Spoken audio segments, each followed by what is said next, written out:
ជំរាបសួរបងប្អូនតោះថ្ងៃនេះយើងចូលដល់មេរៀនទី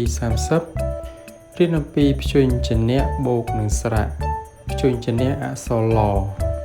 តោះបងប្អូនឥឡូវយើងទៅអានព្យញ្ជនៈនិងស្រៈនៅខាងក្រោមទាំងអស់គ្នាព្យញ្ជនៈអក្សរឡឡអាឡាឡអេលេឡអីលៃឡអឺលើឡអឺលើ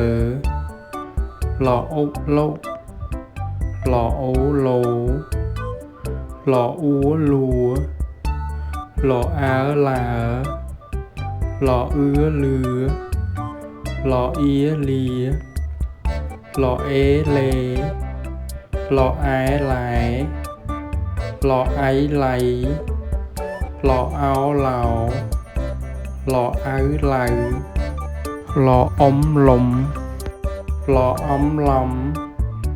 ឡអាំឡាំឡអាស់ឡាស់ឡអោះឡោះឡអេះលេះឡអោះឡោះតោះបងប្អូនអានសារឡើងវិញព្យញ្ជនៈអក្សរឡអាឡាឡអេលេឡអីលៃឡអឺលើឡអឺលើឡអ៊ុឡូឡអូឡូឡអ៊ូលួឡអើឡាឡអឺលឺ